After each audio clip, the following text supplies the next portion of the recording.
Bonjour, bon après-midi, bonsoir, ça dépend où vous êtes. Bienvenue dans cette nouvelle vidéo. Aujourd'hui, on va parler de la biographie de João Neves, un des meilleurs milieux défensifs au monde. Mais avant de découvrir son histoire, je t'invite maintenant à t'abonner sur cette chaîne pour ne pas rater les prochaines vidéos par là sur la biographie de joueurs entraîneurs. Si tu es fan de football, si tu es fan de João Neves, si tu es fan de football, veuillez t'abonner, faire j'aime, partager cette vidéo et commenter. João Neves est l'un des meilleurs milieux défensifs au monde. Son style de jeu impressionne les amateurs du football. Alors, qui est João Neves? Écoutez bien son histoire, tu vas savoir beaucoup de choses sur lui. Son nom complet est João Pedro Goncalves Neves, mais il est plus connu sous le nom de João Neves. Il est né le 27 septembre 2004 à Tavira, au Portugal. Étant footballeur international portugais, il joue au poste de milieu défensif. Il mesure 1,74 cm. Il a commencé à jouer au football professionnellement en 2022. Le parcours junior de João Neves. Depuis 2012 jusqu'en 2016, João Neves jouait pour l'équipe de jeunes de CB Tavira au Portugal. Depuis 2016 jusqu'en 2022, João Neves jouait pour l'équipe de jeunes de Benfica Lisbonne, un des meilleurs centres de formation au Portugal. João Neves est formé à Benfica, un des meilleurs centres de formation au Portugal. Il a signé son contrat en tant que joueur professionnel en 2020. João Neves a fait partie de l'équipe qui a remporté l'UEFA Youth League contre le Red Bull Salzburg, une équipe se trouvant en Autriche le 25 avril 2022.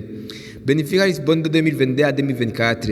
Après avoir réalisé des performances incroyables, le 22 décembre 2022, João Neves a signé un nouveau contrat avec Benfica Lisbonne qui le liait au club jusqu'en juillet 2028.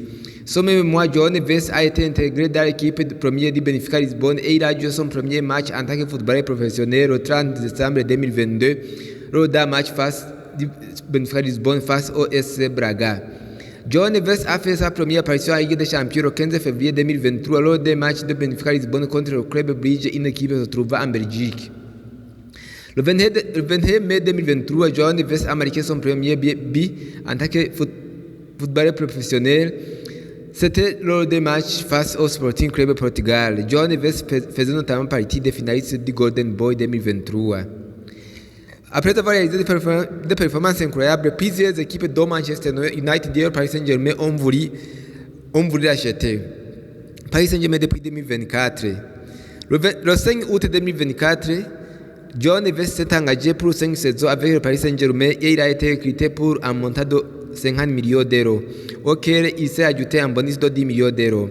Le 27 octobre 2024, João Neves a marqué son premier but avec le Paris Saint-Germain. C'était lors des matchs de Paris Saint-Germain contre l'Olympique de Marseille. Ce match est connu sous le nom de classique. João Neves est rapidement devenu un joueur important, titulaire indiscutable au Paris Saint-Germain. Il est devenu l'un des meilleurs milieux défensifs au monde.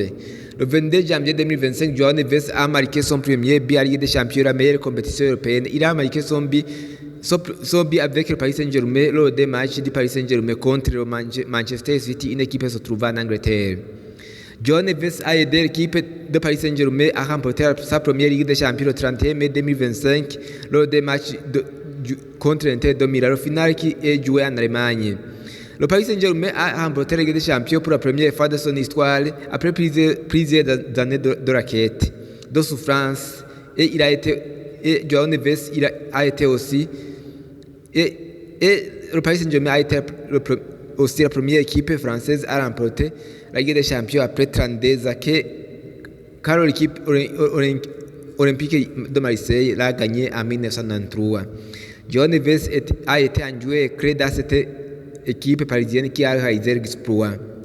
João Neves est l'un des joueurs les plus aimés dans le squad parisien. João Neves en équipe nationale.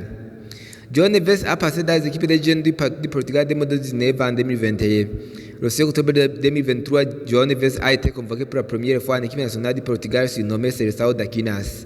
C'était lors des matchs du Portugal contre le Bosnie-Herzégovine dans le cadre des éliminatoires de l'Euro 2024. En mai 2024, João Neves a été convoqué en équipe nationale portugaise pour participer à l'Euro 2024 disputé en Allemagne dans le mois de juillet.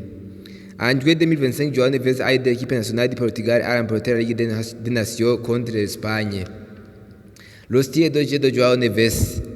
João Neves est un joueur qui est connu pour sa qualité technique de tir, pour sa rapidité et sa qualité de passer car dans la première partie de la saison 2024-2025, Joao Neves était le meilleur passeur en Ligue et avec 6 passes décisives. Joao Neves a un avenir prometteur dans le football s'il ne sera pas freiné par les blessures, parce que les blessures freinent plusieurs joueurs talentueux. Qu'est-ce que tu aimes chez Joao Neves? Quel est le match de Joao Neves où Joao Neves t'a vraiment impressionné? Dites-nous dans les commentaires. Veuillez t'abonner pour ne pas rater les prochaines vidéos par là sur les biographies des joueurs entraîneurs. Si tu es fan de Joao Neves, si tu es fan de football, veuillez t'abonner, faire j'aime, partager cette vidéo et commenter. Merci pour l'écoute.